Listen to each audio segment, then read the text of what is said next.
এই নিন। আরে ওকে, আপনার মনে হচ্ছে আমি ঠিক আছি? কত স্বপ্ন ছিল আমার, বড় হব, পাকবো, লোকজন আমার সুগন্ধে পাগল হয়ে যাবে, বাজারে দাম উঠবে, কি সুন্দর ঝুলে থাকতাম আমি। সব এই কালবৈশাখীর জন্য আমাকে কচি বয়সে ঝরে যেতে হলো। নিচে পড়েই অজ্ঞান হয়ে গেলাম। এখন তো দেখছি আমি ফেটেও গেছি, আর আপনার মনে হচ্ছে আমি ঠিক আছি। সরি। আর এই মানুষগুলো হচ্ছে ঝড় উঠতে না উঠতে গাছের নিচে এসে দাঁড়িয়ে পড়ে, কাঁচা অবস্থাতে ওদেরকে খেতে হবে। পাকতে দাও, দাঁড়াও। ঠিক, আমিও সত্যি বুঝি না কেন লোকজন এরকম করে। আমি তো বাড়ি ফেরার সময় আপনাকে দেখলাম ড্রেনের পাশে এভাবে পড়ে আছেন, ফেটে আঠি বেরিয়ে। আমি থ্যাংক গড আমি ওরকম কোনো মানুষের হাতে পড়িনি।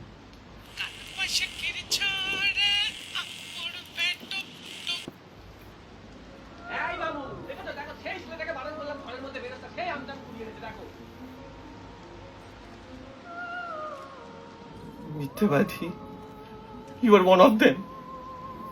হেল্প! মা, কালকে আমডাল করবে না আমের চাটনি? আমাকে খেয়ে নিবি তোরা কাঁচা অবস্থায়, শয়তান।